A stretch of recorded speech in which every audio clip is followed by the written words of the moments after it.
안녕하세요. 반갑습니다. 오늘은 국제 정세에 대해서 특히 미국 대통령 선거와 관련해서 귀한 분을 모셨습니다. 미국은 지금 공화당 후보인 트럼프가 상당히 앞서가고 있습니다. 그래서 사람들은 그러죠. 트럼프가 등장함으로 인해 가지고 트럼프주의 또는 트럼피즘에 대한 신종어가 나와 가지고 트럼프의 존재가 미국 정치뿐만 아니라 세계 정치, 특히 한국에 어떤 영향을 미칠까에 대해서 사람들은 상당히 관심을 갖고 있습니다. 그래서 2010년도 캘리포니아 아시아 태평양 정책 자문관으로 수고를 하셨고, 또 국제 정치에 대해서 단연간 연구하신 민민송 박사님을 모시고 미국 정세와 또 특히 트럼프주의, 트럼피즘에 대해서 말씀을 나눠보도록 하겠습니다. 반갑습니다. 감사합니다. 초청해 주셔서 반갑습니다. 지난번 TV 그 토론에 있어 가지고는 완전히 바이든이 완패한 것 같더라고요. 네. 예. 뭐 그렇지 않아도 트럼프는 상당히 파워풀하고, 네. 또 미국 공화당과 미국의 그 보수 진영으로부터 상당히 지지를 강하게 받고, 어떻게 보면은 미국 보수주의는 트럼프를 지지하는 것이 좀 예사롭지 않은 것 같아요. 네. 예. 트럼프의 등장이 어떤 배경에서 됐는지 한번 말씀해 주시죠. 사실 트럼프는 사람들이 전혀 예상하지 못했던 인물입니다. 예. 그 미국이 우리가 사실 다 자유민주주의라고는 하지만, 예. 그 우리가 보통 그 주류 사회라고 하는 것은요, 사실은 많이 결정되어 있죠. 그래서 이제는 미리 자기가 같은 도그마를 가진 사람끼리 이렇게 길러주는데, 트럼프는 거기에서 굉장히 특이하고 변형적인 정책을 가지고 정계에 등장해서 지금 그 주류 세력에 대해서 굉장히 도전을 준 사람이죠. 그런데 하지만 그 사람의 장점은 뭐냐면 미국의 대부분의 그 중산층의 마음을 읽고 있다는 면에서는 굉장히 혁신적이고 그리고 인기 있는 대통령입니다. 예. 중산층이란 얘기가 나왔는데요. 제가 이제 1993년부터 미국을 이제 자주 드나들다 보니까, 아니 미국의 생필품 이렇게 보면은 뭐 문구점에 가서도 그렇고 전부 메이드 인 차이나더라고요. 네, 그렇습니다. 그래서 개인적으로 금방 다가오는 것은, 이러다가 언젠가는 중국의 미국 중소기업이 완전히, 네. 잠식당한다 그러나, 네. 그러면 모든 생필품이 미국이라는 시장이 엄청 큰데, 엄청나죠. 메이드 인 차이나 계속 들어오면은 자동적으로 미국의 그 중산층 내지는 중소기업에는 그 피해를 입을 건데, 그런 우려가 되더라고요. 그거 당연한 우려입니다. 사실은 1945년 2차 대전이, 네. 끝날 때까지 미국은 그 엄청난 생산국이었어요. 예. 이제 생산국이 되면서 부가 이제는 아주 폭등하기 시작했죠. 예. 그래서 부가 폭등하면서 이제는 임금이 싸고 빨리 생산하는 노동을 구하는 것이 자본주의의 근본 아닙니까? 예. 이제 1972년에 닉슨 대통령하고 키신저가, 예. 중국을 방문해서, 그때는 중공이죠. 예. 그래서 이제 계약을 맺게 됐습니다. 예. 그래서 이제 미국이 그들의 생필품을 공급하고, 그러니까 기술을 공급하고, 예. 생산하면서 미국이 사주는 걸로. 예. 그렇게 되면은 중국은 그 지독했던 가난, 예. 우리 펄벅의 대지에서 보신 가난에서 벗어날 수 있는 대단히 좋은 찬스가 왔죠. 예.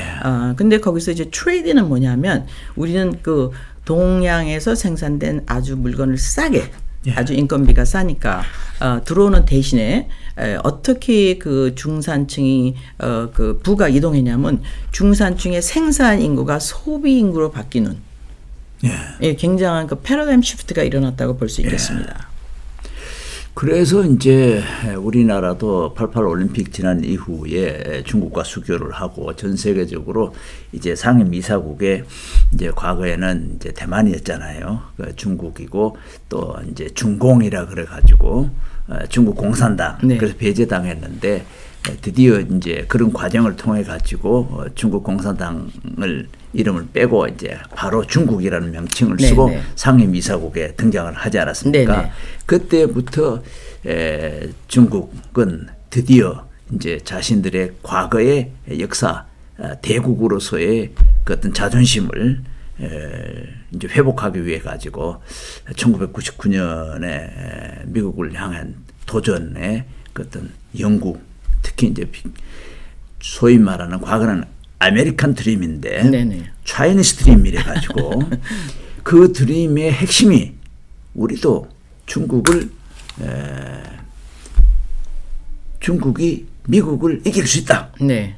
기술로 중국이 미국을 한번 이겨보자 하는 것이 중국의 청년 공산당 내지는 심천을 중심한 중국 과학자들이 강하게 결집이 된 거예요. 예. 그래서 중국은 등소평 이후에 심천을 중심으로 해서 과학도시가 만들어지고 심천, 상해, 충칭, 북경 이 4개 도시는 스마트 도시로 만들었다. 그 이후. 그러면서 서서히 중국은 미국을 이겨보자 하는 것과 세계 경제를 한번 주도해보자. 그래서 소위 원벨트 원로드 만들어졌단 말이에요. 그런 과정이 결국은 미국으로 하여금 이제 중국을 견제하게 되는 그런 것이 됐는데 거기에 대해서 좀 한번. 그렇죠. 사실은 이 전 세계의 역사가 제국의 역사였지 않습니까? 그래서 우리가 민주주의라는 말을 쓰게 된 것은 가장 최근의 일인데, 우리가 알고 있는 그 마지막 제국이라면 대영 제국이라고 할 수 있겠죠. 그래서 대영 제국의 그 종말은 1944년 노르만디에서 미국이 이겨줌으로 말미암아 이제는 종말을 맞게 됩니다. 그러니까 뭐 표면상 종말이죠. 하지만 세계 경제권을 갖고 있는데 그들이 무슨 이제 새로운 그 테크놀로지, 그 산업혁명이라든지 뱅킹 시스템의 주전자가 되었기 때문에 선두주자가 되었기 때문에 그들을 이긴다는 것은 상상할 수 없는 일이었어요. 그리고 이제 미국이 이제는 영국을 다음해서 패권을 잡았죠. 팍스 아메리카나가 1945년부터 시작이 됐는데 그러면서 이제 미국이 부에 집중하다 보니까 이제 동양으로 이 저임금을 위해서 이제 가기 시작했죠. 근데 중국이 가만히 앉아서 보니까 나에게도 에셋이 있다. 내가 그냥 미국의 지도에 의해서 끌려가는 것이 아니라 그럼 에셋이 무엇이냐 하면 결국은 인구입니다. 인구와 자원이죠.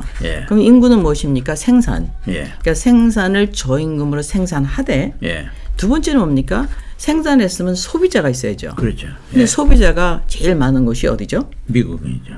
미국은 이제 브랜드 약 330밀리언을 갖고 있지만 동남아시아의 인구가 그렇죠. 인구로 치면 동남아시아 최고죠. 무시무시한 인구를 갖고 있죠. 그래서 이제 그들이 그것을 눈치채면서 무엇을 하기 시작했냐? 스펙을 저장하기 시작했어요. 그러니까 스펙이라는 것은 뭐냐면 그들은 이게 이 테크놀로지가 하나도 발전되지 않은 상태에서 발주를 받다 보니까 미국이 어떤 계약이냐면 모든 테크놀로지의 스펙을 넘겨주기로 했습니다. 그래서 모든 스펙을 갖고 있다 보니까 인구가 워낙 많아서 더 빠르게, 더 싸게, 지금은 어떤 단계느냐 더 낮게 만드는 지경까지 왔죠. 그래서 지금 사실은 이게 불가능한 꿈이 안 되어가고 있는 상태입니다. 그래서 이제 아메리칸 드림이 아니라 사람들이 잘 모르는 사이에 차이니스 드림이 지금은 결국은 아메리칸 드림하고 상벽을 이루는 그런 시대로 이제 접어들게 됐죠. 네, 그렇습니다. 과거에 이제 모든 문화, 정치는 중세는 유럽 중심으로 되지 그렇죠. 않았습니까? 유로센트릭. 그 유럽에서 이제 종교적인 타락 또 정치적인 절대 군주제 이런 것들이 서서히 산업화 과정에서 이 바뀌어지는 과정에서 수많은 그 혁명들이 일어나면서 그 중에도 유일하게 신앙의 자유를 찾아서 몸부림쳤던 사람들이 영국에 있던 사람들이 먼저 네덜란드로 갔는데 네덜란드 가다 보니까 그것도 또 잘 안 되니까 이제 잉글랜드의 도움을 받아가지고 그 소위 말하는 메이플라워잖아요. 그거를 지원을 받아가지고 미국으로 이제 이민 가는 102명이 네. 그러면서 사실은 이제 미국 그 아메리카 대륙이 미국이 시발점이 이제 그랬잖아요.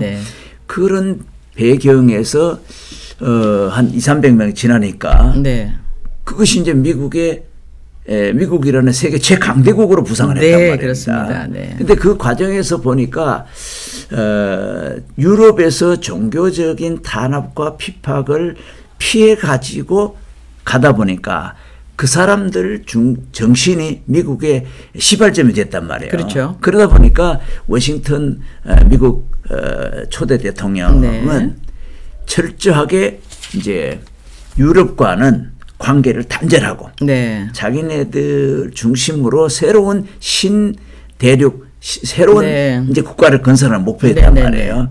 그것이 흔히 말하는 미국의 고립주의. 우리는 유럽하고 상관한다. 너네들 혁명을 하든 너네들 전쟁을 하든 우리 신경 안 쓴다라고 하면서 어떻게 보면 잘한 거예요. 그래서 미국은 전쟁의 위협도 유럽으로부터 멀리 떨어져 있기 때문에 못 느끼고 자국의 경제 발전과 자국의 정치 발전을 아주 급속히 한 200년 사이에 급속히 발달을 시켰단 말이에요. 그랬는데 중국이 등장함으로 인해 가지고 미국이 중소기업도 어려움을 당하고 실업자들도 많이 생기고 이러다 보니까 아 우리가 이래서 되느냐 하고 새로운 사람들의 생각을 과거에 우리가 우리 정신을 잃어버리지 않았는가 그런 배경이 결국은 트럼프를 등장하게 한 배경이 아닌가 그런 생각이 들더라고요. 아주 좋은 그 지적을 해주셨는데요. 사실은 그 미국의 고립주의는요, 굉장히 고난에 대한 반응이었어요. 사실은 미국은 어떻게 시작되느냐, 미국은 완전히 미대륙. 그러니까 아무것도 없는 상태에서 유럽이 에스파냐 엠파이어, 스페니시 엠파이어로부터 인쿠디션 즉 자기 자국 안에서 종교의 닥트린에 위배되는 사람을 엄청나게 핍박하기 시작했어요. 그것을 마녀사냥이라고 하죠. 그 마녀사냥이 얼마나 인텐스했냐면 콜럼버스 때는 3일 안에 다 떠나라. 유대인과 기독교인이 떠나라. 아니면 다 죽이겠다. 하는 이런 것을 도망온 것 때문에 그것은 이제 영국까지 계속됐죠. 그동안에 이제는 독일에서 그 종교 개혁이 있었고 또 영국에서 또 네덜란드에서 많은 리바이벌 대각성이 일어났어요. 그럼에도 불구하고 종교 앵글리칸 처치로부터 엄청난 핍박을 받았던 개신교들 그런 사람들이 이제 미국으로 도망오게 되었죠. 그래서 미국은 근본적으로 정확하게 말하면 기독교 근본주의자들이 유럽을 도망쳐 나온 사람들로 만들어진 나라이기 때문에 그들은 유럽을 두려워했습니다. 그리고 유럽을 존경했어요. 왜냐하면 유럽의 산업, 우리 베르사유나 궁전이나 가서 보시면 너무나 아름답지 않습니까? 그러니까 그거를 따라갈 수 없는 그러니까는 그러니까는 서시민의 문화로 시작된 게 미국이죠. 하지만 이제 영국이나 그런 유럽의 특히 대영제를 간섭을 안 받기 위해서 독립, 인디펜던스라는 거는 영국의 앵글리칸 처치와 그 다음에 우리 킹 조지의 간섭으로부터 우리가 거부를 한다. 그래서 이제 거기에서는 당연히 세컨드 어멘드먼트의 총기를 소유할 수 있고 언론의 자유, 종교의 자유, 출판의 자유 를 클레임하면서 미국의 그 대헌법 컨스티튜션에 보면은요 We the people 이렇게 나옵니다. 그래서 거기는 We the country가 아니에요. We the imperial England가 아닙니다. We the kingdom이 아니라 We the people 이게 키워드예요. 그래서 미국의 위대한 점은 하늘로부터 받은 개인의 인권과 자유와 행복을 추구할 권리를 보장한다는 데부터 시작했다는 거죠. 그런데 그러다 제국이 미국도 굉장히 비대해지다 보니까 당연히 이제 엄청난 파워를 갖게 됐죠. 그래서 이제 중산층이 점점 줄어드니까 거기에 경각심을 일으킬 때 트럼프가 다시 우리가 근본적으로 돌아가자. 미국 정신으로. 그렇기 때문에 아마 인기가 있는 것 같습니다. 그래서 이제 20년, 1920년 1월 6일이든가요? 21년인가? 그거 보면은 이제 트럼프 지지자들이 대거 워싱턴 이제 국회의사당 몰렸잖아요. 아, 네네. 그때에 2020 January 2020년 1월. 1월 네네. 그때쯤으로 기억되는데 그때의 그 슬로건 피켓에 보면은 세 글자가 있었다는 거예요. 하나는 예수, 네. 하나는 총, 네. 하나는 트럼프. 네. 그 지금 설명을 들으니까 네. 이해가 되네요. 이해되시죠? 예. 그 사람들 오직 예수를 믿는 신앙의 자유를 100% 누릴 수 있는 신대륙을 찾아서 왔고 네네. 죽을 수밖에 없는 고통을 견디면서 네. 간신히 살아서 만든 나라, 네. 고난을 통해서 만든, 고난을 통해서 태동된 네. 미국. 네. 그러다 보니까 우리는 유럽 관여 안 할 거야. 우리는 우리대로 할 거야. 그렇죠. 근데 간섭하지 말라. 정권과 결탁된 정치와 종교와 결탁된 유로부터의 분리. 네, 유럽의 분리. 네. 그러다 보니까 그냥 트럼피즘 그러면은 첫 번째가 고립주의, 과거의 네네. 고립주의를 다시 회복하는 거라고 봤을 때에 이 역사적 배경을 아는 사람은 자연스러워요. 그러나 그 배경을 모르는 우리 한국 사람들이나 이런 분들은 고립주의 그러면은 지금만 잘 살고 다른 나라들은 그냥 그 미국이 강대국으로서의 그 의무 책임을 져버리는 것이 아니냐 하는 오해가 훨씬 더 크더라고요. 뭐 그걸 당연할 수 있는데요. 미국이란 나라가 1776년 독립 직전에 예. 산업혁명이 유럽에 있지 않았습니까? 그렇죠. 예. 그러니까 산업혁명의 사실은 지주들은 누구냐면 사실은 왕권을 갖고 있던 사람들이었어요. 예. 그래서 지금은 부의 이동이 왕권을 가진 사람은 자본가로 변하고 그렇죠. 밑에서 농노들은 뭘로 변하냐면 노동자로 변했죠. 그렇죠. 그래서 중간 계층에 처음으로 인권을 가진 나라가 사실은 미국이라고 그렇죠. 말할 수가 예. 있습니다. 그래서 우리가 그 고립주의다. 뭐 이런 거는요. 1776년을 중심으로 한 유럽사를 공부해 보시면 얼마나 무서운 핍박과 탄압이 있었는지를 이제는 점잖은 나라 한국에서는 이야기가 좀 곤란할 수 있어요. 예. 특히 인쿠지션에 대해서 보면은 엄청난 핍박이 있었습니다. 예. 그래서 미국이 독립이 1776년 독립일이 7월 4일이던가요? 네. 예. 그렇죠. 바로 며칠 전이었습니다. 이틀 전. 예, 예. 그래서 그러면서 지금 세월이 뭐 거의 300년 이상 흘렸잖아요. 한 250년. 250년. 그러다 보니까 미국은 최강대국이 되었고 네. 이제는 다른 사람들이 미국의 도움을 받는 전 세계부터는 그런 나라로 네. 커져버렸단 말이에요. 네, 그러니까 고난과 핍박 속에서 도망치듯이 갔던 사람들이 네. 어느새 그 초강대국이 되어버렸단 그렇죠. 말이에요. 근데 그 틈 사이에 아시아에서 이 중국이 또 강대국이 되어버렸단 말이에요. 그렇죠. 그러면서 서서히 이게 새로운 구도가 이렇게 생겨버렸단 말이에요. 그렇죠. 그 사이에 결국은 발생한 이제 그 용어가 미국을 중심으로 해서 먼저 나온 것 같은데 사람들은 딥스테이트라는 얘기가 나오고 있거든요. 네네. 그래서 딥스테이트가 뭐냐? 그냥 일반인들이 생각하기로는 전 세계를 움직일 수 있는 어떤 세력. 네. 그러면서도 헤게모니를 잡아서 어떤 특정한 조직이나 특정한 국가나 특정한 세력이 세계를 지배할 수 있는 그런 움직임이 전 유럽을 통해 가지고 또는 네. 중국과 미국 이 전 세계의 먹구름처럼 형성이 되는 네. 그런 분위기가 있는데 각 나라마다 딥스테이트에 대한 해석은 조금씩 다를 수 있어요. 그렇죠. 예. 그래서 그러면은 미국에서도 있지 않느냐? 그러면은 중국이 할 것이냐? 네. 그 헤게모니의 어떤 본산이 아니면은 모스크바 중심한 소련이 될 것이냐? 네. 아니면은 EU가 할 것이냐? 네. 여기에 대한 분명한 인식이 일반인들에게 잘 특히 우리나라 사람 정립이 잘 안 돼 있는 것 같아요. 그 딥스테이트에 대한 정의를 좀 한번 내려주십시오. 뭐 각자가 의견이 다르겠지만 그 딥스테이트라는 단어 자체가 예. deep, D-E-E-P, 예. state, 예. 그 뭐냐면 보이지 않게 깊은 곳에서 밀물 작업을 예. 물밑 작업을 하고 있는 나라. 예. 사실은 모든 권세 권위가 다 밑에 있는 보이지 않는 세력이 있다는 뜻을 갖고 있겠죠. 예. 딥 스테이트라는 단어 자체가. 예. 그래서 딥 스테이트라는 단어 자체를 트럼프가 쓰기 시작하면서 이제 음모론이 나왔는데 예. 사실은 이제 음모론이 나오면서 많은 음모론이라고 알려진 것들이 이제 사실로 밝혀지게 되었죠. 예.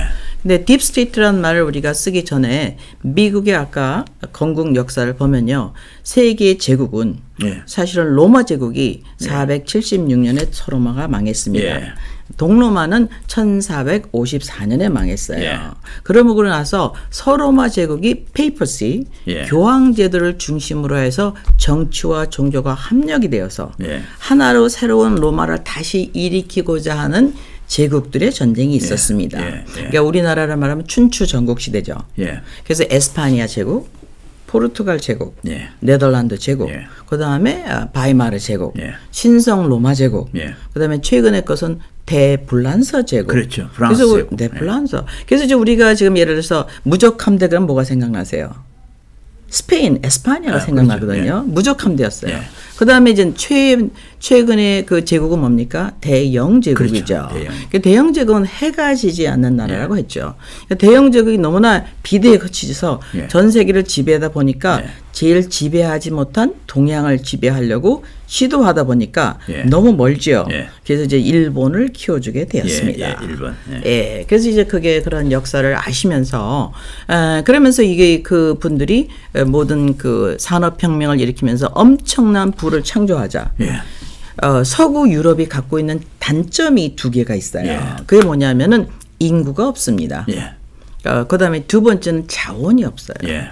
그러니까 그들은 뭐냐면 침략자가 될 수밖에 없는 예. 필요 충분한 조건을 갖고 있기에 지난 500년간은 남미 그다음에 동남아 예. 이 전체를 이제 유럽이 지배했죠. 그런데 예. 프랙티컬이 말한다면은 사실은 서구 유럽이 지난 2000년 동안 세계를 지배했다고 예. 해도 과언이 아닌데 거기에서 빠진 나라가 하나가 있다면 동토인 러시아라고 볼 예. 수가 있겠습니다. 예. 지리적으로. 예. 그래서 이들이 이제는 이제 미국이라는 신대륙이 예. 금방 죽을 줄 알았어요. 예. 왜냐하면 워낙 무지한 하류층이 갖고 산업이 없기 때문에. 그래서 지금 이 황무지죠. 그 당시에. 황무지요. 예. 지금 우리가 서부 개척 영화 보셨죠? 예. 보난자, 예. 로하이드. 그렇죠. 이거 뭐 사실적인 일이거든요. 예. 예. 그래서 이것이 개척되면서 미국에 엄청난 자원이 있게 됐어요. 예. 근데 그 이제 옛날에 스페니시 엠파이어 때는 뭘 찾으러 다녔냐면 금을 찾으러 다녔는데 미국 자체는 금이 별로 없습니다. 예. 그래서 스페인이 철수하면서 이제 미국이 이제 새롭게 크게 되었죠. 그래서 지금 유럽이 영국이 1945년 그 패권을 팍스 아메리카나에 물려줄 때까지가 예. 불과 70년 전 아닙니까? 예. 근데 우리가 영국의 입장이라면 예. 아니 내가 전 유럽을 다 통일하고 전 남미와 전 세계 해가 지지 않는 나라인데 갑자기 신생국 무지한 나라가 와서 예. 전 세계를 지배한다. 그렇다면 우리는 어떻게 하시겠어요? 당연히 물밑 작업을 하겠죠. 예. 내가 지속적인 파워를 유지하기 위해서. 그래서 딥스라는 말 자체를 우리가 흔히 쓰고 있지만 네이처상 당연히 유로피안 파워가 들어가지 않을 수가 그렇죠. 없겠죠. 그다음에 유로피안 파워를 지속하고자 하는 분들, 그분들한테 리크루트를 당하신 분들에서 교육을 많이 받고 예. 좋은 집안 그런 분들이 뭐 엘리트. 우리 엘리트 예. 우리가 말하는 엘리트는 공부를 열심히 해서 서울대에 들어갔다가 아니고 예. 그냥 출신 성분이 출신 성분, 예. 엘리트예요. 귀족이죠. 들이. 예, 그래서 왕권은 우리가 폐쇄됐다고 생각하지만 폐쇄되지 않았습니다. 예. 예, 그래서 그것을 유지하는 세력이 있겠죠, 당연히. 예. 그래서 너무나 우리가 왕권이라면 당연한 겁니다. 우리도 예. 김씨자손, 예. 김수로와 예. 뭐 이렇게 저렇게 얘기하고 있지 않습니까? 예. 그래서 그런 파워가 들어서 미국을 어떻게 하고 있느냐? 미국을 중산층 중심의 기독교 나라에서 다시 옛날로 돌아가려 하는 시도를 가지고 있다. 예. 즉 뭡니까? 유로피안 그 지배 시대로. 예. 예. 그래서 지금 제가 보는 딥스는 그 영국의 기존 세력들과 예. 그다음에 미국에 들어온 영국 사람하고 미국 사람 같은 사람이 많지 않습니까? 그들이 이런 우리가 알고 있는 선거에 의해서 피택된 사람들이 아닌 그렇죠. 갖고 있는 기존 엘리트 세력이 이렇게 무지해서 열심히 일하는 사람들보다 더 난 전략과 플랜을 갖고 있다. 근데 이제 미국 중산층은 우리가 그런 데서 지금 도망을 나왔는데 그렇죠. 우린 다시 돌아가기가 싫다. 그래서 트럼프가 잘 쓰는 표현 중에 하나가 무엇입니까? 이것은 마녀 사냥이다. 마녀 사냥. 이라는 말을 쓰고 있어요. 그래서 결국에는 이제 의미심장한 말이죠. 그래서 그 말은 뭐냐면 트럼프는 전략적이고 굉장히 똑똑한 남자입니다. 그래서 그가 단어를 쓸 때마다 그 단어의 역사를 공부해 보는 것은 굉장히 좋다고 생각합니다. 그래서 그가 말하는 중에서 공산주의, 나치, 파치, 사회주의, 마크시스트, 그다음에 마녀사냥이라는 말을 쓰고 있어요. 그래서 그것에 우리가 피상적으로 알고 있는 공산주의 마크시즘을 떠나서 오리진이 어디 있을까를 한번 공부해 보는 것도 좋을 것 같습니다. 그래서 이제 결국은 이제 딥스테이트라고 하면은 그 엘리트 중심 또 귀족의 후예들 그렇죠.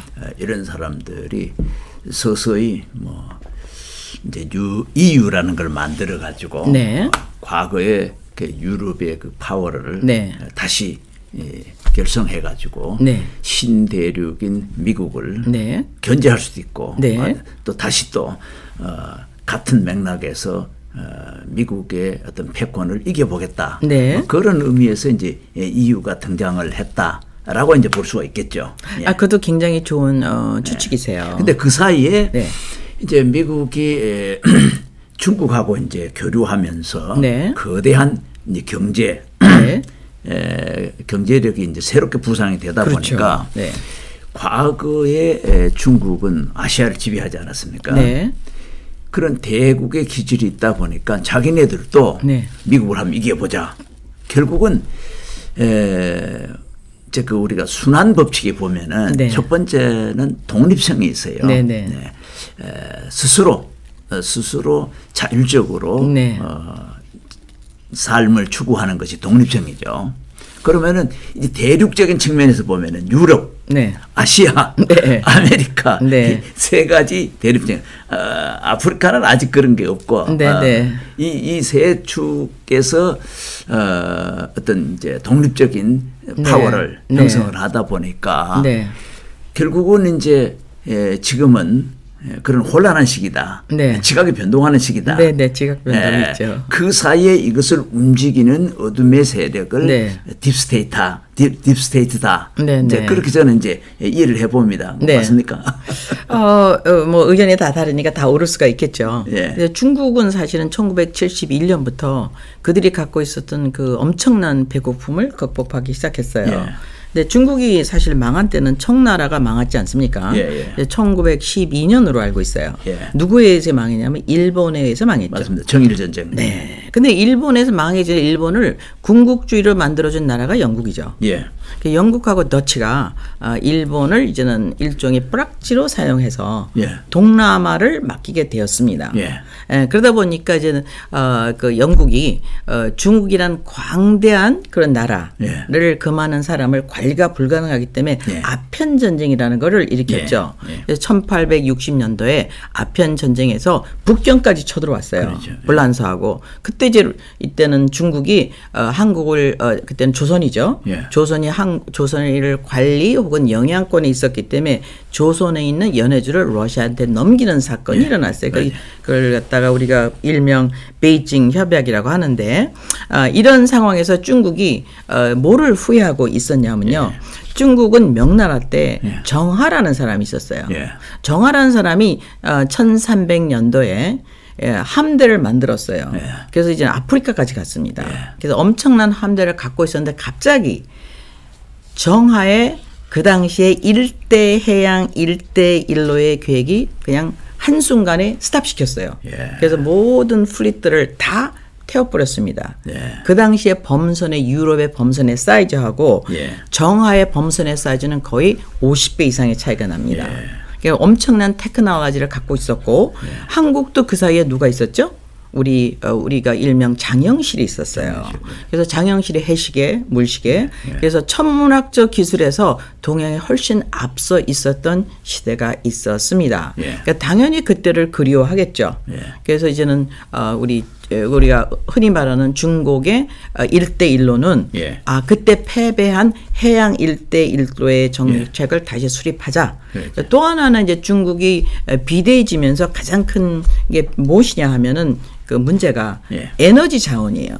그래서 석유는 대부분 중동에서 나오지 않습니까? 그래서 그들은 내륙 1대1로를 확립하기 시작했죠. 신실크로드. 네, 신실크로드. 외쪽으로, 내쪽으로. 그러면 그 신실크로드를 통해서 결국은 석유를 확보하는 거죠. 그래서 중간에 그 성공한 케이스들만에 특별히 그 뭡니까 파키스탄 쪽으로 해서 지금 사우디 바로 앞에 있는 이란 밑에 있는 파키스탄으로 해서 항구를 통해서 이 석유 항로를 확보하는 중간에 있는 상태죠. 그러니까 중국이 당연히 이 대영 제국이라는 그 우주적인 혹은 글로벌 딥스라고 할 수 있겠죠. 물론 파워는 넘겨졌지만 그 안에 있는 오랫동안 엘리트 귀족들이 눈을 여겨보고 있겠죠. 그래서 중국은 그것을 타개하기 위해서 어떻게 했습니까? 이제 새로운 알라이가 필요하죠. 왜냐하면 중국 하나로서는 자원이 모자라기 때문에. 그래서 이제 러시아랑 친해지게 되고 원래는 친구가 아니었습니다. 그렇죠. 인도하고도 원수였어요. 친해지게 되는 그런 역사가 일어나게 되었죠. 그래서 이제 저는 그 어렸을 때부터 대한민국 우리 한민족도 아시아를 지배할 수 있다.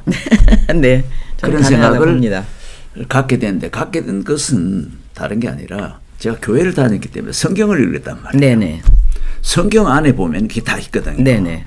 그래서 순수한 때묻지 않는 소년 사춘기 때에 남들은 못할 게 뭐 있느냐.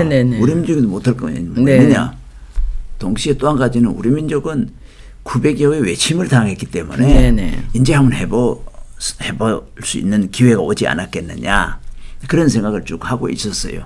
그래서 최근에 와서는 이제 국제 정치가 소용돌이 치는 입장에 있어가지고 이스라엘이 또 우리나라와 똑같이 1948년도에 독립했죠. 독립을 했는데 우리나라도 1948년 독립을 했는데 이스라엘이 강소국이란 말이에요. 엄청난 강한 인적 자원이 있으면서 또 특히 미국을 움직일 수 있는 힘도 있는가 하면은 중동 그 주변 수많은 나라들 중에서 적지만은 가장 강한 국가로서의 그 역할을 하고 있는데 이제는 대한민국이 역시 강소국으로서 이 틈바구니 속에서 새로운 미래의 롤 모델이 될 수 있는 200개 작은 국가들이 강하지만 적지만 강한 국가로서 아름다운 국가 또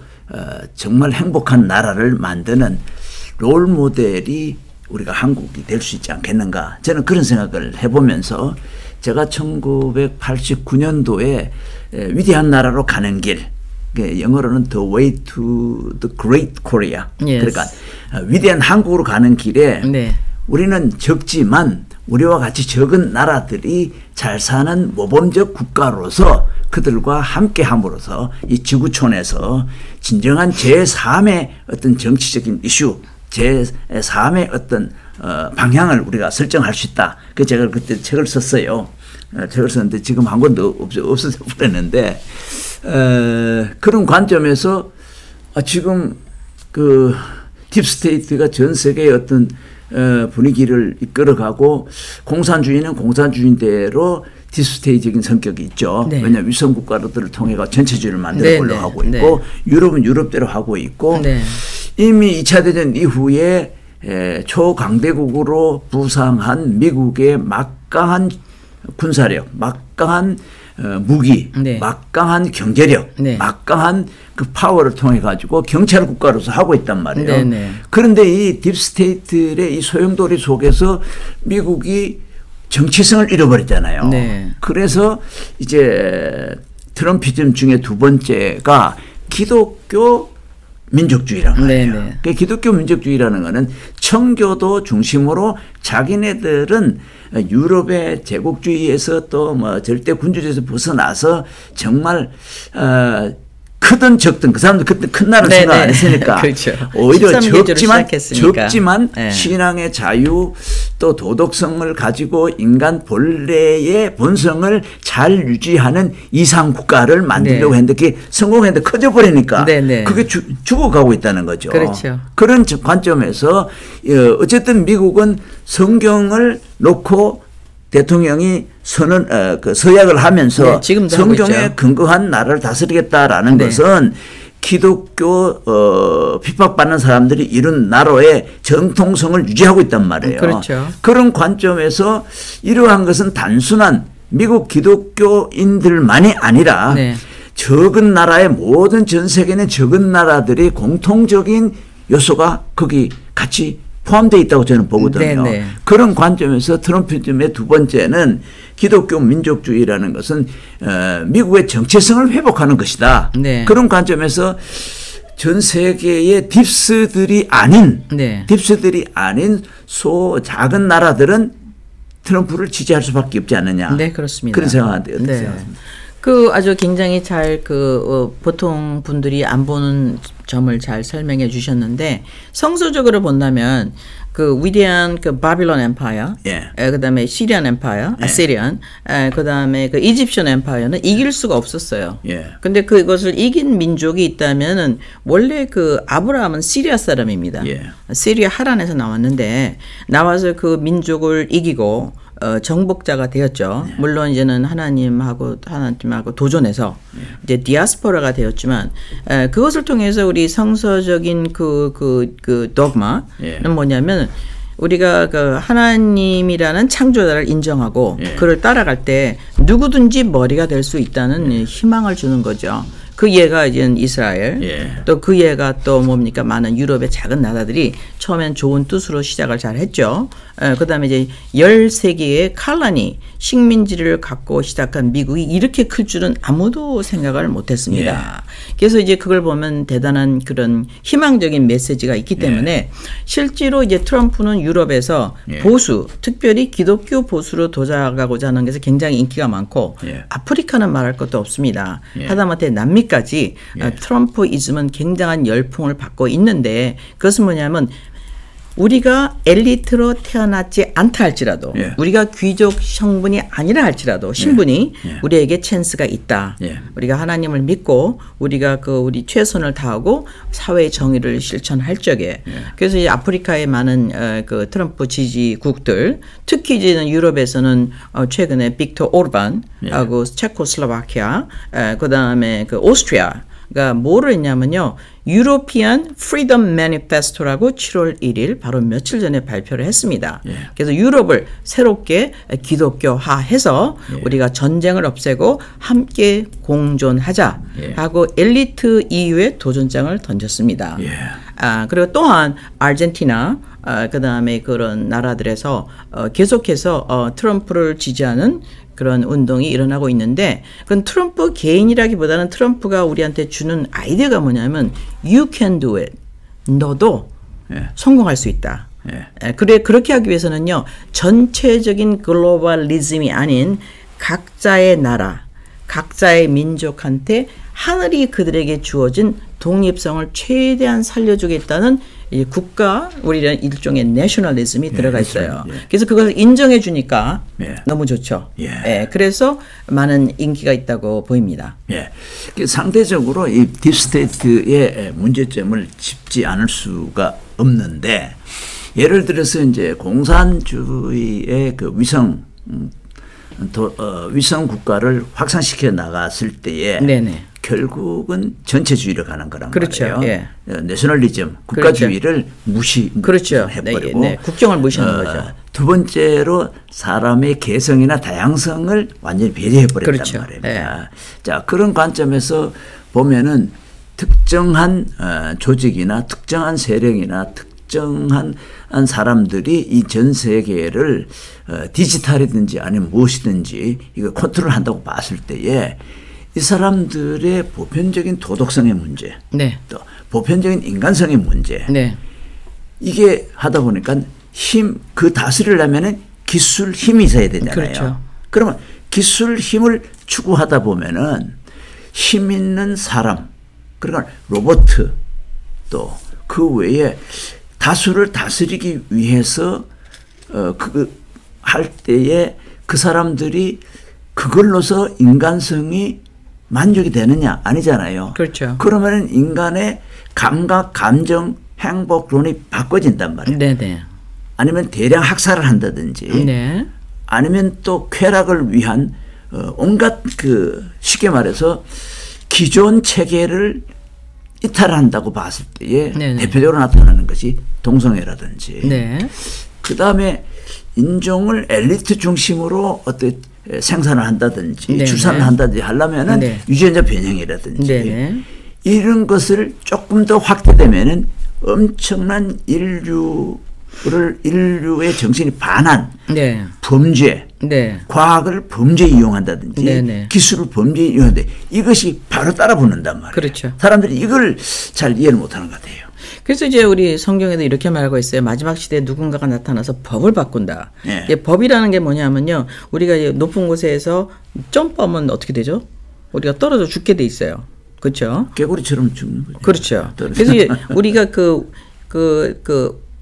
대기권 네. 안에 있는 지구라는 이 공 안에서 갖고 있는 자연 법칙, 예. 그는 이제는 우리가 이제는 질량 불변의 법칙도 있고, 예. 예. 그다음에 만유 인력의 법칙도 있고, 뭐 여러 가지 법칙이 많지 않습니까? 예. 그 법칙이라는 것은 이 지구가 오퍼레이트하는 법이죠. 그걸 우리가 뭐 아인슈타인 뭐 이런 사람이 발견했는데 그 발견하면서 그 기준에 의해서 살아왔던 전통적인 방법, 이 아닌 새로운 방법을 제시하고 있다는 것을 이제 우리가 느낄 수가 있습니다. 그렇죠. 예, 그래서 그렇게 돼서 그것이 대부분 이제 기독교적이라는 지난 2000년 동안 그래서 지금 현재 우리가 말하는 딥스의 문화는 기독교의 프린시플하고는 좀 다르죠. 기독교의 프린시플은 뭐냐면 누구든지 인디비주얼이에요. 개인. 누구든지 저를 믿는 자마다 멸망치 않고 영생을 얻는다. 누구든지 너는 할 수 있다. 누구든지 하나님의 자녀가 될 수 있다. 누구든지 기도의 응답을 받을 수 있다는 누구든지라는 엄청난 단어 때문에 미국의 헌법은 We are the people이라고 돼 있어요. 즉 하나님을 믿기로 하나님의 프린시플, 법칙을 믿기로 작정한 그 우리 는 이런 가능성이 있다는 거죠. 그래서 그 가능성을 이제 반대해서 아니다. 우리는 특별히 우성의 법칙. 우성이라는 것은 뭡니까? 이제는 우리가 뭐 진화론이 지금은 많이 곽강을 받고 있지는 못하지만 우성이라는 것은 가장 힘세고 잘 뛰고 키 큰 자만이 특권을 갖고 이게 관리, 즉 도미넌스의 그 주자가 될 수 있는 거죠. 근데 현재 진화론으로 봐서는 가장 진화가 된 민족이 독일 사람들은 아리안족이라고 생각해서 그들이 이제는 그 제우스 신을 섬기는 그 템플이 있지 않습니까? 이제 그게 우리 성경에는 어디 있다고 되어 있냐면 지도를 봐야 되는데. 네, 터키에 지금 도시가 하나 있습니다. 나중에 보여드리겠지만 그래서 이제 누구든지 그 도미넌스를 갖기 위해서 제국을 부활하기 위해서 많은 그런 거 하고 있죠. 근데 그 이유는 뭐냐면 실제로 우리가 그 사람들보다 떨어집니다. 키도 작고 테크놀로지 못 따라가고 이제 거기에 대해서 우리도 할 수 있다 누구든지라는 그런 모토를 가지고 이제 트럼프가 나타났기 때문에 많은 지지를 받고 있는데 트럼프를 반대하는 사람들의 기초적인 문화 중에 하나가 웍 문화라는 게 있어요. 그 웍 문화는 기독교의 프린시플을 우선 반대합니다. 그 중에 하나가 뭐냐면 기독교는 창조주가 있다. 창조주가 남자와 여자를 만들었다. 이 모든 생태계의 이코시스템은 암과 수로 구분된다. 암수. 그래서 암수를 변형하겠다는 거죠. 그래서 우리가 GMO를 만들고 계속해서 변형하는 유전자 변형에 대한 시도가 계속 지속되고 있습니다. 이제 처음에는 식물로 시작됐다. 동물로 갔다 이제 사람까지 해서 사람을 지금 하랄이라는 사람은 2045년까지 새로운 사람 즉 우리가 현재 이렇게 보는 사람의 마지막 세대라고 이제는 발표하고 있는데 뭐 될지 안 될지는 모르겠습니다. 하지만 공식적으로 미국과 그 독일에 사람을 만드는 공장이 있습니다.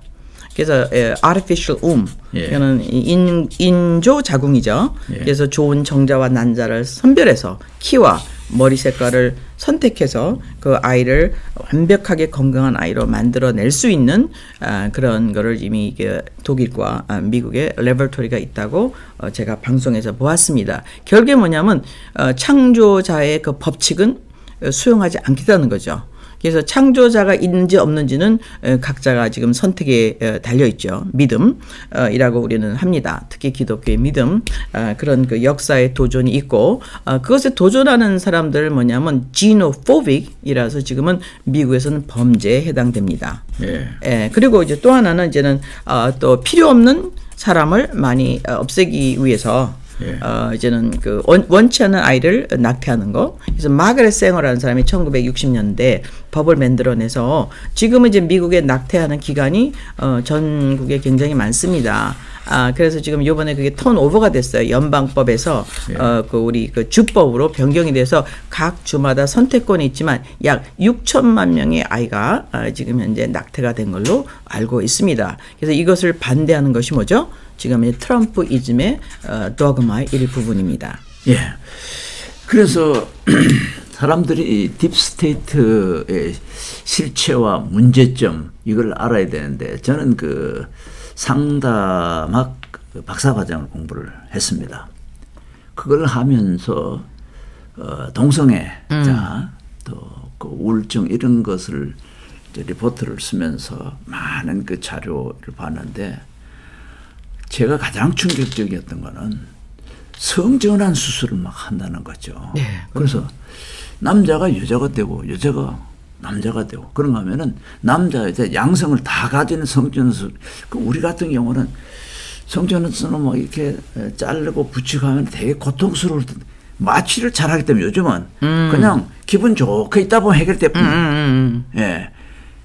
그런 것들이 법으로 이게 다 보장을 해준다라고 했을 때에 인류의 본성, 인류의 본질, 인간의 전통적인 인간적인 삶이 송두리째 망가진단 말이에요. 이러한 딥스테이트에 대해서 감히 누가 그거 아니요라고 누가 얘기를 할 수 있겠는가. 그러던 차에 그거를 얘기할 수 있는 사람으로 트럼프가 등장했다라는 사실은 저는 트럼프하고 악수를 한 적도 없고 제가 미국 그 의사당 앞에서 피켓을 들었던 것은 트럼프의 다른 영어 책에도 있는데 낙태 반대하는 거 나 찬성한다. 네. 그거는 인간 본래의 인간 본성을 지키고자 하는 본성인데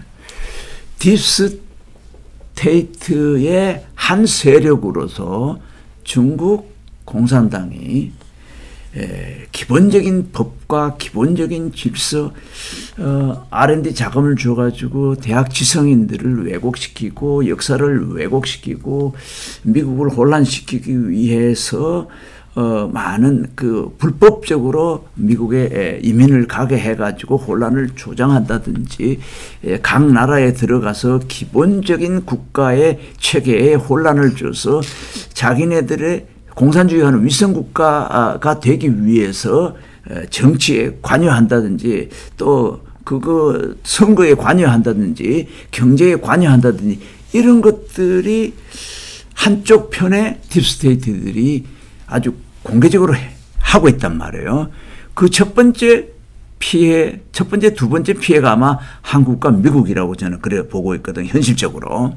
그러면 미국은 초강대국이기 때문에 그런 전략이 지금 막 그 어둠의 먹구름이 지금 소용돌이 치고 있다고 보면은 한국은 강소국가로서 새로운 희망의 나라로 부상하기 때문에 이걸 또 이제 공격을 받고 있단 말이에요.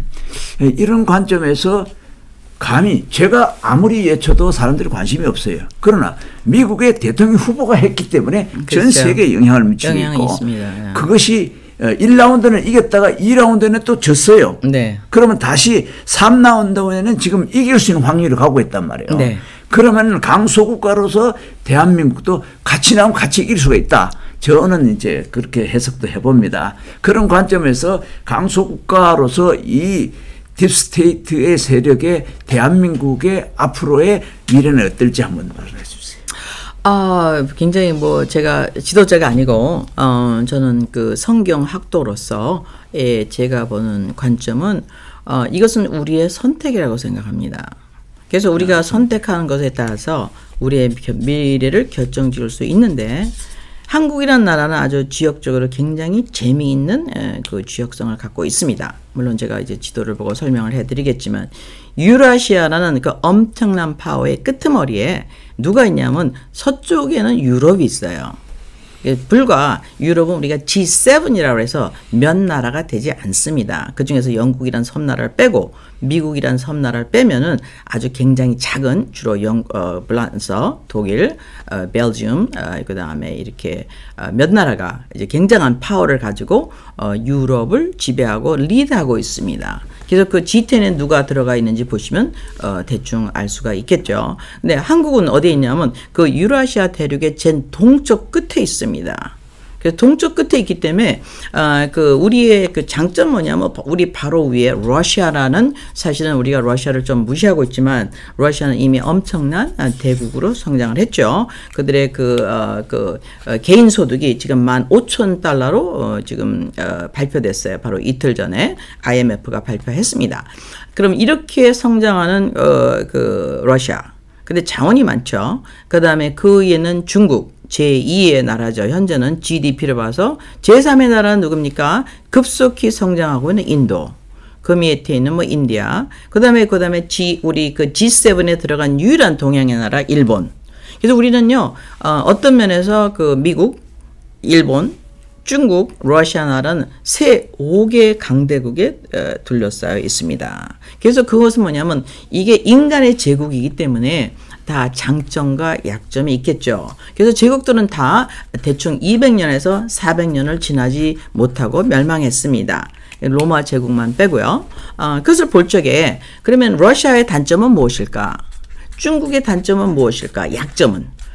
미국의 약점 무엇일까? 그다음에 일본의 약점 무엇일까를 정확하게 분석하고 거기에 미리 가서 전략적 포지션을 한다면 그게 영적인 포지션 그리고 물질적인 포지션 그리고 정신적인 즉 문화적인 포지션을 한다면 한국은 대단히 위대하게 쓰임받을 수 있다고 생각합니다. 특히 미국은 우리보다 수천 마일 떨어져 있기 때문에 굉장히 멀리 있죠.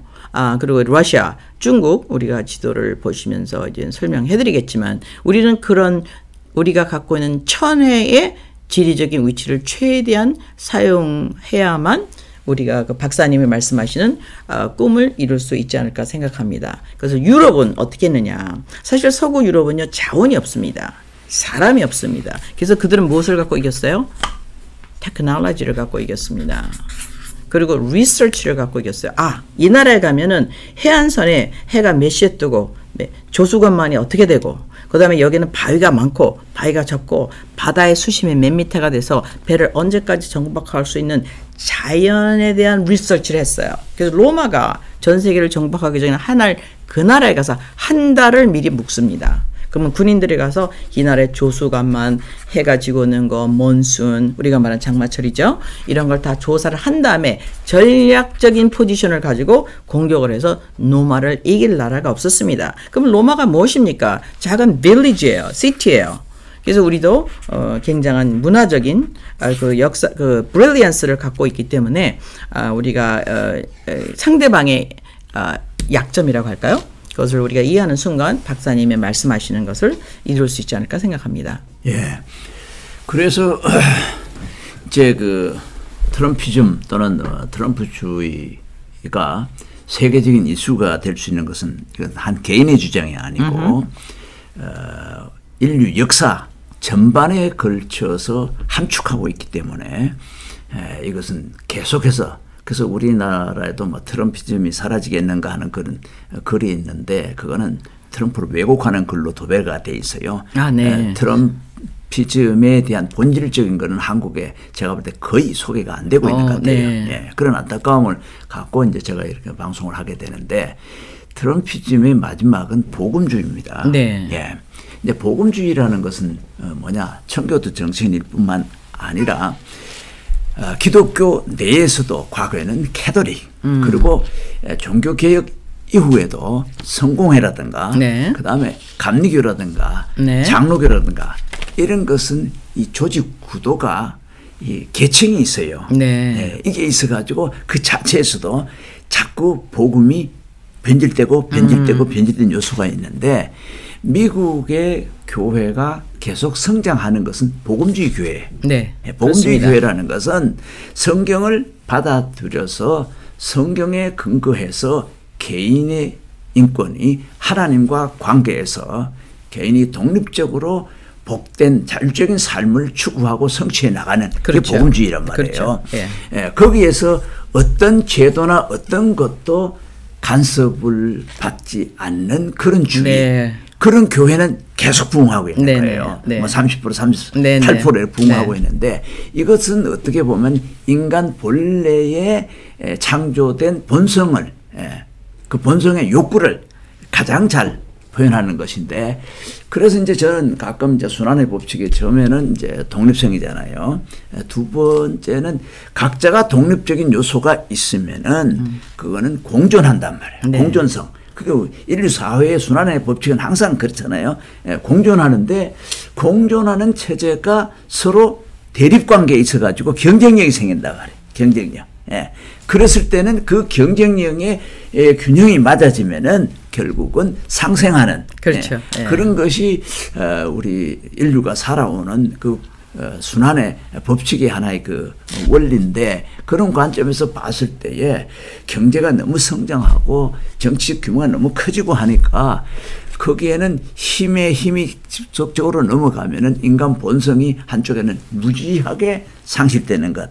대표적으로 공산주의가 사람 얼마나 많이 죽였습니까? 네, 그렇습니다. 약 뭐 2억을 죽었다 그러잖아요. 네, 네. 그런 것들이 전체주의에서는 언제든지 발생할 수 있는데 그렇죠. 예. 거기에서 그 죽은 2천만 명을 어떻게 되는 거예요? 인간 한 생명은 성경에 보면 천하보다 귀하다 그렇죠. 그러는데 그 한 생명이 독립적으로 하나님과 관계해서 이 자연 세계의 주인공으로서 네. 그리고 자녀를 낳고 가정을 형성을 하고 네. 그리고 지역을 중심으로 해서 어울려서 사는 동네, 네. 동네가 커서 시를 이루고 네. 시가 커서 국가를 이루는데 이게 커지다 보니까 악이 돼버리는 그게 네. 결국은 그런 관점에서 복음주의는 그런 것을 최대한 걷어내는 개인 중심으로서의 하나님 앞에서 가정을 소중히 여기고 네. 그러다 보니까 가정을 파괴하는 것이 곧 악인데 동성애에 대한 악이다. 네. 절대로 용납할 수 없다. 네. 그런데 미국은 어느 사이에 그걸 받아들여 버렸단 말이에요. 네.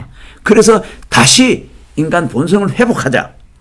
이거는 누군가가 해야 되는데 그걸 또 영향력 있는 사람이 해야 되는데 그걸 트럼프가 하고 있으니 트럼프이즘을 알리는 것도 매우 중요하겠다.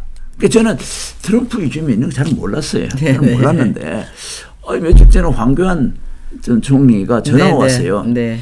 트럼프이즘에 대해서 오늘 특강을 하는데 와서 좀 들어요. 얼른 갔죠. 네, 잘하셨습니다. 그런데 이제 그러고 나서 이제 구글에 들어가서 자료를 많이 찾아보니까 네네. 왜 사람들이 트럼프를 지지하는지, 왜 트럼프가 다시 보통 대통령이 한 번 하고 떨어지면 안 나오잖아요. 떨어졌다가 다시 나온 사람은 아마 처음 아닌가요?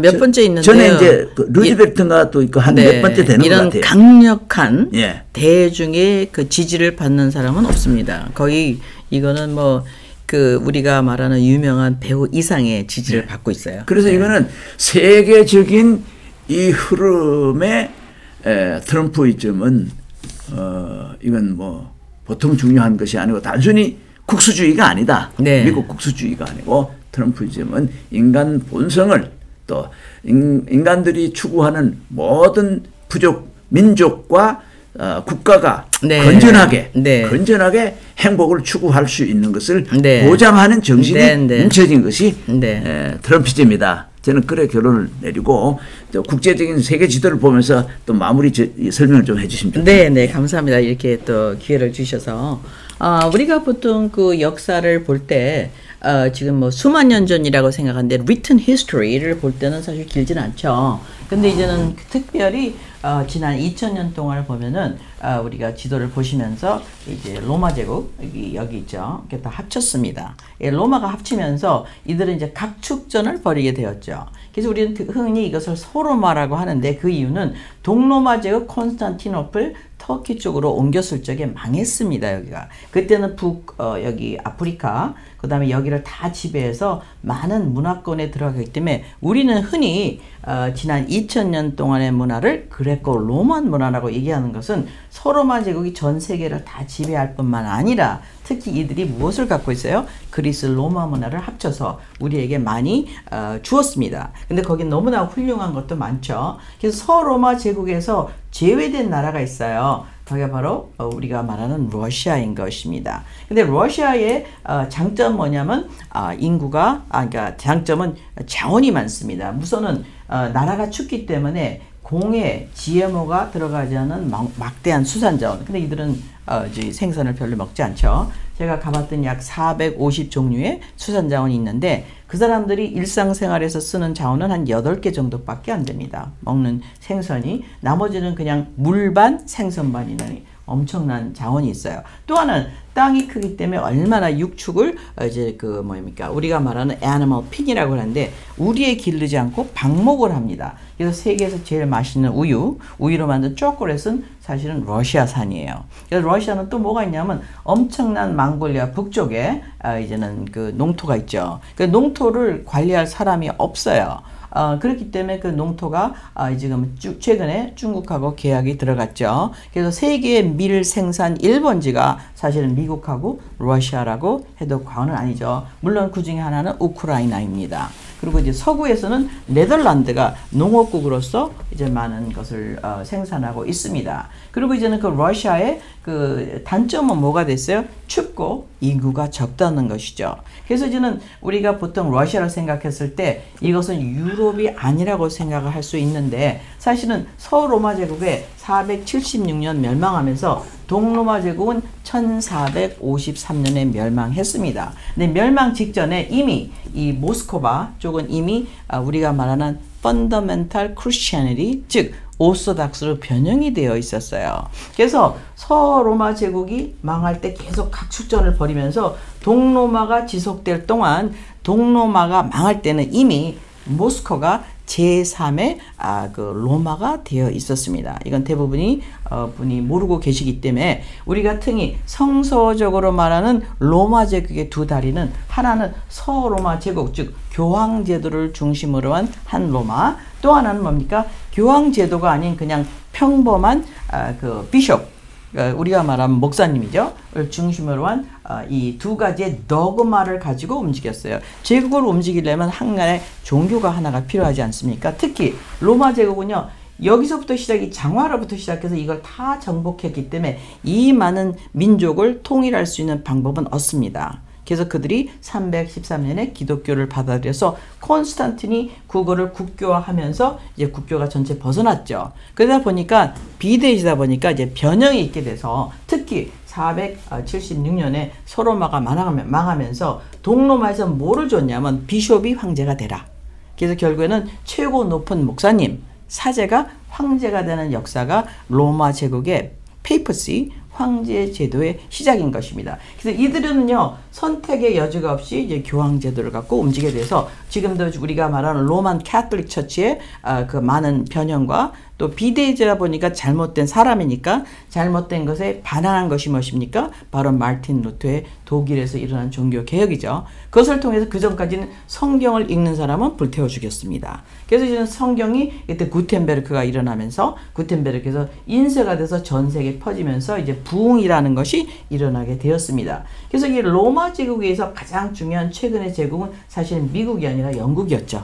1945년까지. 근데 영국과 불란서가 제국의 그 패권을 갖고 싸우는 것을 우리가 워털루 전쟁이라고 하는데 워털루에서 불란서가 졌습니다. 불란서가 지면서 영국이 1815년서부터 1944년 노르만디까지 전 세계를 지도하게 되었죠. 근데 이 사람들은 너무나 많은 파워를 갖고 있어서 시절 모든 아프리카를 다 지배하게 되었습니다. 특히 아프리카에서 다이아몬드, 망간, 금, 그 다음에 가스 없는 게 없어요. 그래서 니제르라는 나라에서는 가스가 이제 유럽으로 가는데 이번에 니제르에서 혁명이 나서 지금 현재 불란스를 가는 가스 라인이 차단됐죠. 이게 왜 중요합니까? 여기는요, 사람은 무지하게 똑똑합니다. 근데 자원이 없어요. 그래서 자원을 가지고 하다 보니까 놀란 사실이 세상을 다 정복할 수 있다는 것을 그 영국 엠파이어가 느끼기 시작했죠. 그래서 많은 사람이 우리 종교의 자유를 얻어서 미국으로 갔지만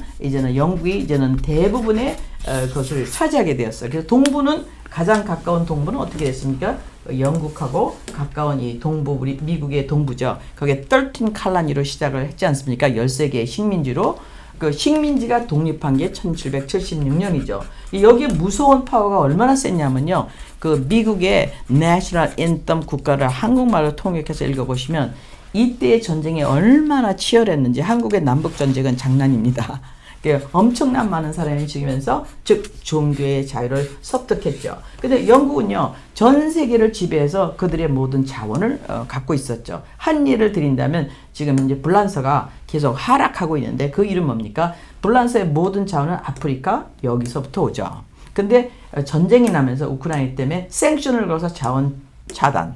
그 다음에 네덜란드에 지금 현재 농사가 이제는 기후에 걸맞지 않는다. 그래서 EU에서 법을 만들어서 농사가 제한되면서 엄청난 식량의 부재까지 겪고 있습니다. 또 하나는 니제르란 나라가 이제는 가스를 공급하지 않겠다 차단하면서 어떤 일이 일었습니까? 서로마 제국들의 문제는 뭐냐면 자원 부족에 이르게 되었어요. 근데 영국이 볼 때, 서로마가 볼 때 지금 모든 유럽의 연합체를, 경제연합체를 EU라고 하고 군사연합체를 나토라고 하는데 그들이 원하는 게 뭡니까? 딱 자원만 있으면 돼요. 그러니까 자원을 확보하기 위해서는 누가 필요합니까? 여기가 필요하죠. 아프리카가 필요하죠. 그런데 한 나라를 갈 수 있는 게 동로마 제국, 즉 뭡니까? 우리가 말하는 오소닥스를 믿는 러시아인 것입니다. 영국에는 보리스 존슨이 옛날 수상이죠. 보리스 존슨이 2023년에 어떻게 발표했습니까? 이제는 영국이 주도하에 로마 제국을 부활할 때라고 2023년에 발표했습니다. 이건 물론 공식적인 것이죠.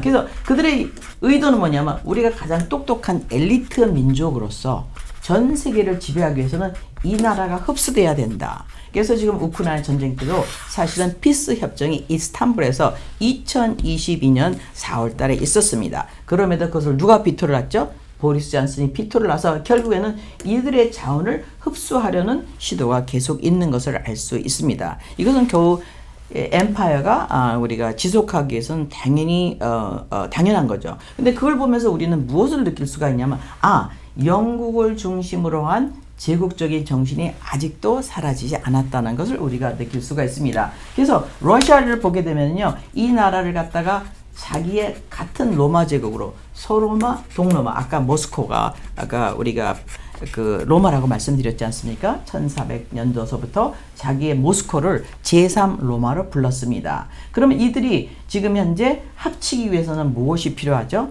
이 나라를 갖다가 너무 넓어서 공격이 불가능합니다. 그래서 여러분 이 나라를 공격하려면 어떻게 공격하시겠어요?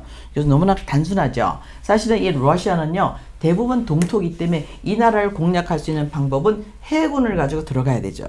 첫 번째 해군이 들어갈 수 있는 것이 바로 이것입니다. 에스토니아 북쪽에 우리는 흔히 이것을 발틱이라고 얘기합니다. 발틱. 예, 그래서 발틱에서 전쟁이 사실은 우리나라를 일본에게 귀송시킨 로일 전쟁도 발틱 함대가 여기서 와서 쭉 돌아오는데요. 수에즈를 거쳐서 오면은 러시아가 이겼어요. 근데 수에즈를 누가 막았어요? 영국이 막아서 삥 희망봉을 돌아오다가 우리가 말하는 스시마 대전에서 하루 만에 패했기 때문에 전리품으로 한국이 그때 조선이 넘어가게 되었습니다. 그래서 우리는 전 세계를 볼 적에 이건 민주주의다라는 거를 생각하기 전에 전 세계는 아직도 패권 주자에 의해서 움직이고 있다는 것을 약간 느낄 수가 있죠.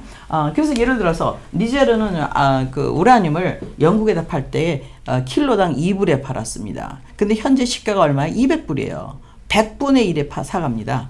그래서 아직도 그런 그 내추럴 자원을 플런더, 일종의 말하면 노략을 당하는 것에서 거부함을 일으키기 위해서 이제 아프리카가 일어나고 있다는 것을 숙지하실 필요가 있습니다. 근데 전체 로마 제국 똑같은 문화권, 즉 뭡니까? 우리 그 페이퍼스나 그 오스닥스의 로마권 그 문화를 하나로 합치기 위해서는 이제 발틱을 들어가야 되고, 두 번째는 어디에 들어갑니까? 발칸이라고 해서 여기 흑해 북쪽에 여기가 있습니다. 그게 바로 여기에 뭐 크리미아 반도가 있어요. 여러분이 항상 느끼시지만 모든 문제는 크리미아에서 일어나요. 그 크리미아 북쪽에 있는 나라가 뭐죠? 바로 우크라이나인 것입니다. 그래서 결국에는 우리는 보면 헤제모니가 합리화하기 위해서 전쟁을 하고 있구나라는 걸 느낄 수가 있죠. 세 번째는 무엇입니까? 바로 이제는 이 그 파시픽입니다. 근데 여기 보면요, 바로 밑에 이 동로마 제국을 쳐보신 나라가 새로운 나라가 됐어요. 그 터키죠. 이게 오스만 제국인데, 오스만 제국이 이걸 딱 버티고 있습니다.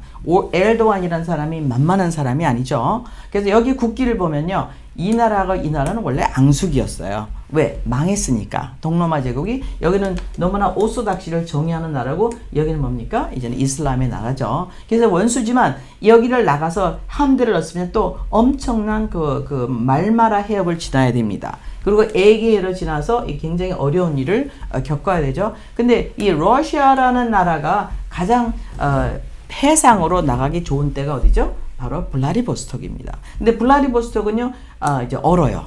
그래서 블라디보스톡이 필요한 항구가 무엇이겠습니까?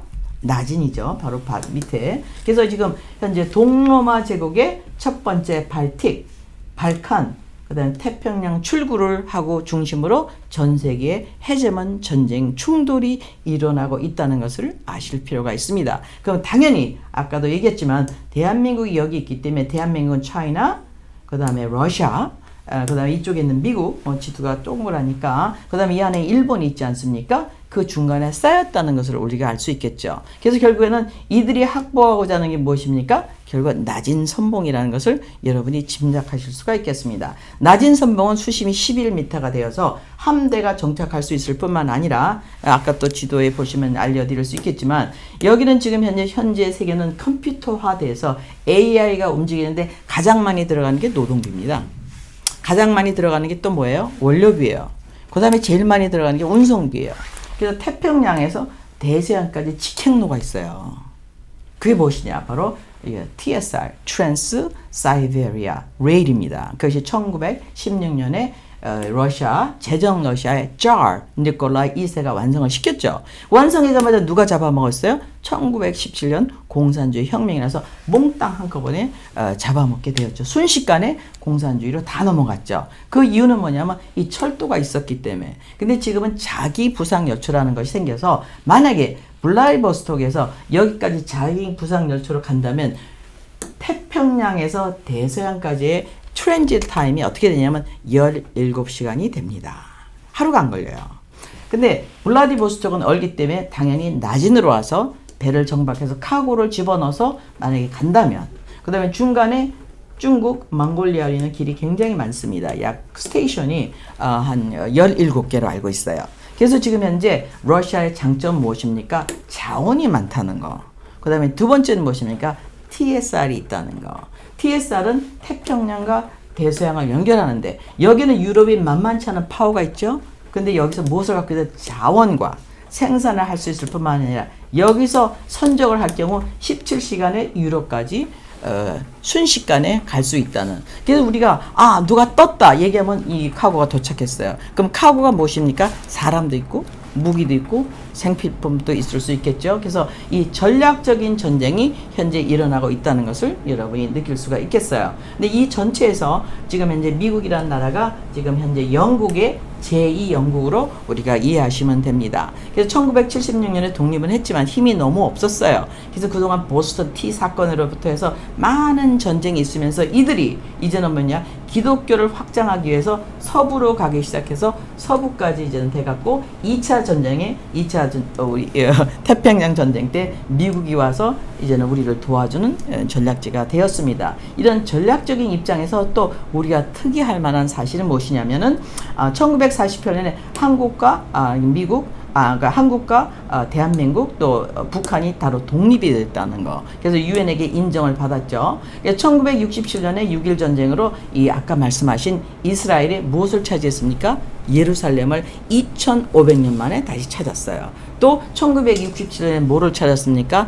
바산 골란 고원을 찾았습니다. 그게 왜 중요하냐면 그 성경에 의하면 하나님이 약속할 때 아브라함 할 때 내가 바산 골란 고원에 있는 아모리 족속의 죄가 관영할 때 너희를 해방시키겠다고 했거든요. 누구로부터? 이집트로부터 해방시키겠다. 그 전이 3500년 전에 일어났습니다. 그래서 1967년 6.1 전쟁이 일어나서 군인 없이 우연하게 예루살렘을 독립시키고 또한 바산 골란, 지금이 우리가 말하는 골란고원을 67년에 확보를 했습니다. 하지만 전 세계를 관리하는 서로마 제국의 EU, 서로마 제국의 나토, 서로마 제국의 유엔의 근거, 이것들이 모든 파워를 다 갖고 있었기 때문에 이들에게서는 그것은 occupied territory다. 그것은 너희가 전쟁에 스급탄 점유지기 때문에 이스라엘이 아니라고 얘기를 했습니다.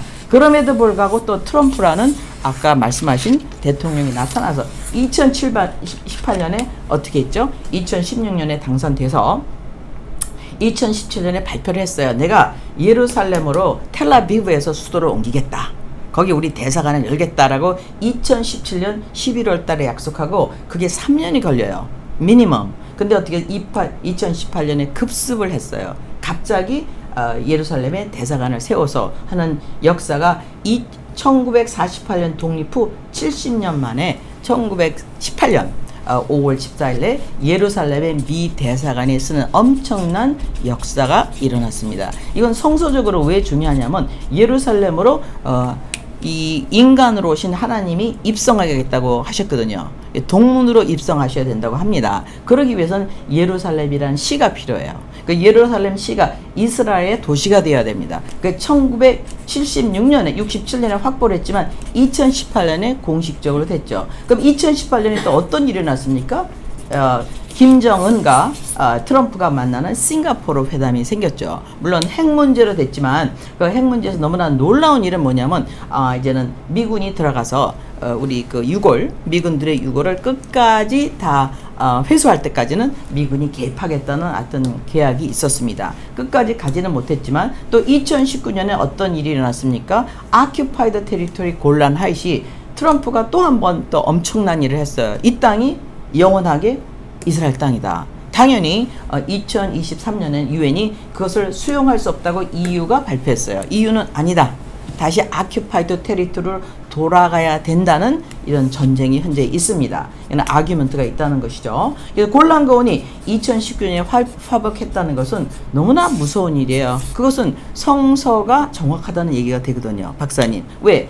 골란 고원은 아모리 족속이 살던 땅인데 3500년 전에 모세가 회복한 이후에 뺏겼다가 3500년 만에 트럼프라는 이상한 사람에서 다시 영원한 이스라엘 영토가 되었습니다.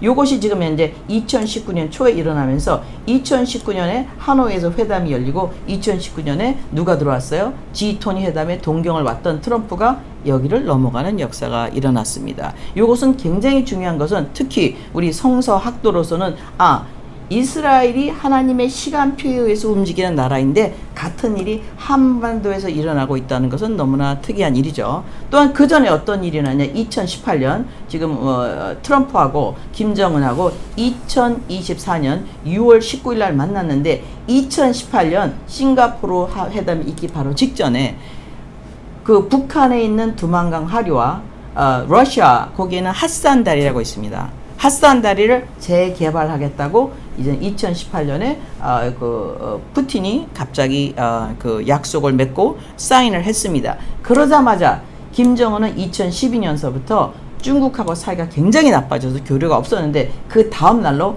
중국에게서 초대받는 역사가 일어나서 다시 북한이란 나라가 이제는 그 세계 무대에 중국과 러시아 사이에 뜨는 사건이 사실은 2018년부터 시작됐다는 것을 상기하실 필요가 있습니다. 물론 이제는 우리가 공산당이 누구에 대해서 들어왔죠? 러시아로 해서 들어왔죠.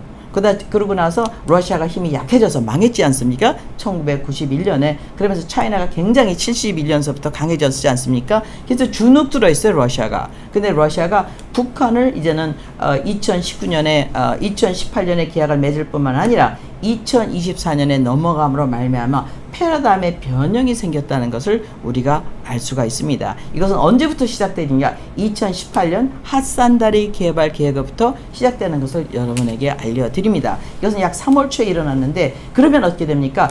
차이나가 아까 우리가 그 중국의 약점과 단점에 대해서 말씀드렸는데, 러시아의 단점은 해안선이 없다는 거죠. 다 얼어붙었으니까. 가장 만만한 데가 어디예요? 블라디보스톡인데 얼어서 어디를 가니까 핫산 밑에 나진으로 나가야 됩니다. 근데 그것을 눈독을 들인 나라가 중국이에요. 왜냐하면 하이난 아일랜드, 홍콩에서 카고를 뺑뺑뺑뺑 돌아서 나가야 되는데 가장 빠른 곳은 뭡니까? 여기 나진인 곳입니다. 그래서 나진을 점유하려고 훈춘을 개발을 잔뜩 해놨거든요.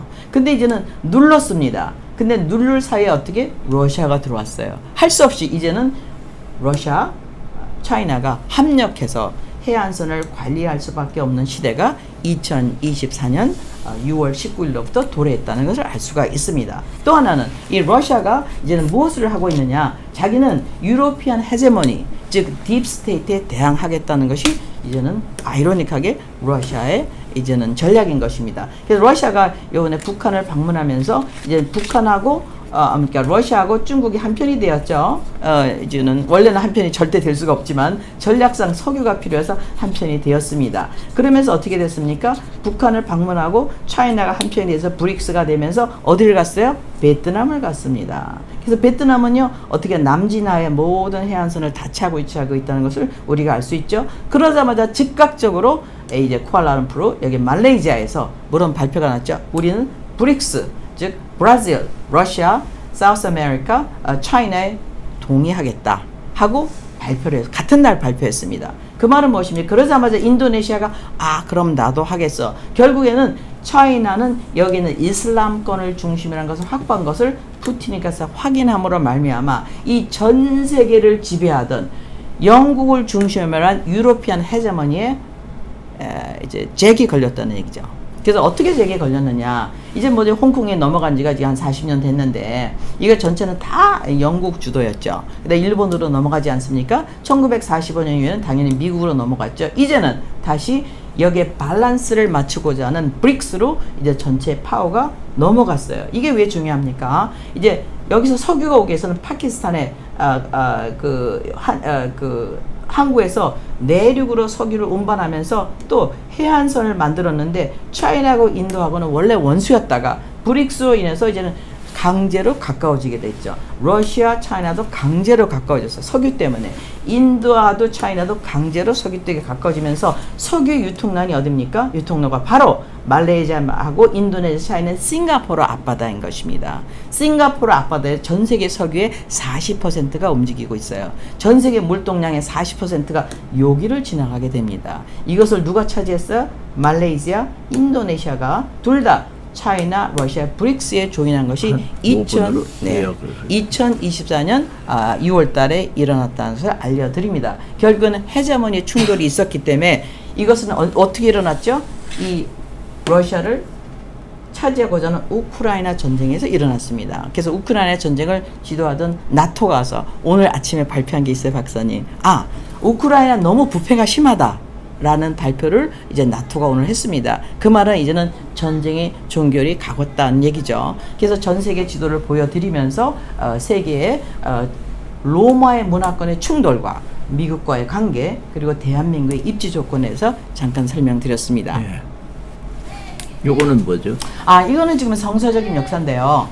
우리가 바빌론 유폐가 BC 한 600년 전에 일어났습니다. 그래서 다니엘로 가서 성서에 의하면 하나님이 역사를 구분을 이렇게 해주십니다. 너 이후에 바빌론이가 잡혀갔는데 그 다음에 페르시아가 오고 그리스가 오고 로마가 온다. 근데 로마의 다리가 2개가 돼. 그러니까 발가락 10개의 세계에서 내가 깎지 않은 돌이 나와서 이걸 다 부시고 인간 제국을 부시고 하나님의 나라를 성립하겠다는 게 바로 70일의 계시인 것입니다. 그럼 70일의 계시의 69일 다시 들어가 주시면 69일에는 여기서 끝났어요. 예수님이 오실 적에 왕 이르는 이스라엘을 위해서 남겨뒀는데 그것을 뭐라고 하냐면 마지막 야곱의 환란 7년 환란이라고 우리는 일명 얘기하고 있습니다. 그래서 60일에 메시아가 7년에서 여기서 메시아가 죽고 부활하시고 다시 오실 때를 기다릴 때 나라가 2개에서 10조각이 나는 때가 됩니다. 그때 뭡니까? 하나님의 나라 도래 전에 이 로마 제국이 마지막 제국인데 이 마지막 제국들이 충돌하면서 각축전을 벌일 때 그 로마 제국을 한 개로 모으려고 하는 것을 뉴 월드 오더라고 합니다. 그것은 이제 더 공부를 하시면 되겠습니다.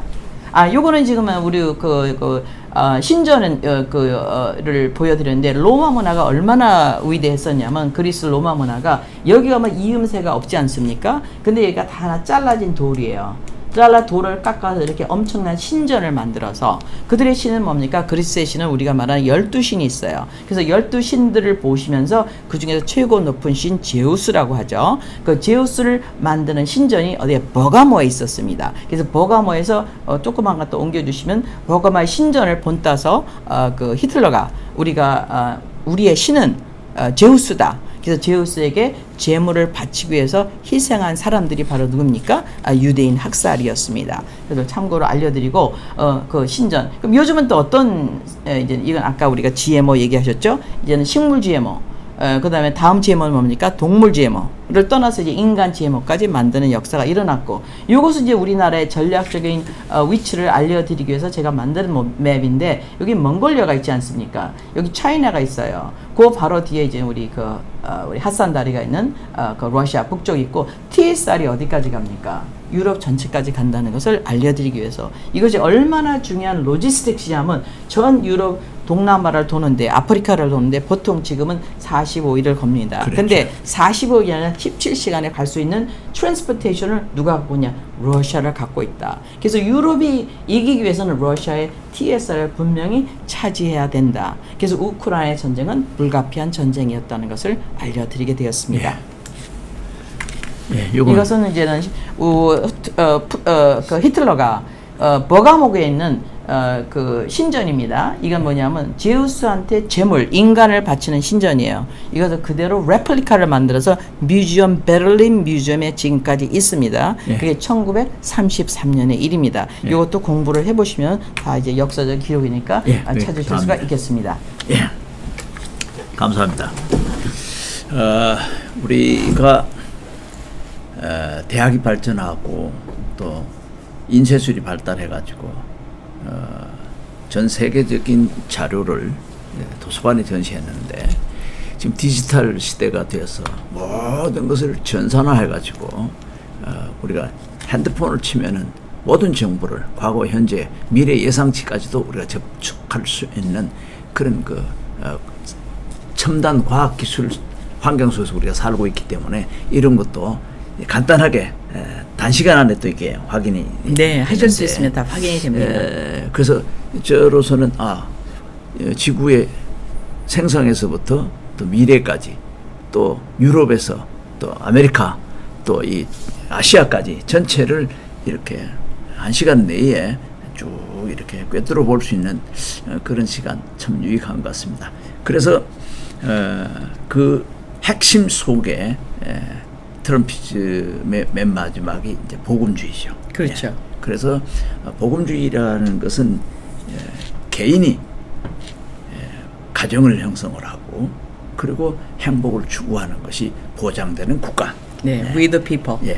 그것이 어느 나라 어느 민족이든지 공통적으로 적용이 되는데, 그러한 것들을 어둠의 세력 내지는 악의 세력은 기술적으로 또는 권력 이런 것이 결합해 가지고 특정 사람들이 특정한 방법으로 세계를 지배하고자 하는 욕구는 항상 과거에서부터 있어 왔고 앞으로도 있을 것이다.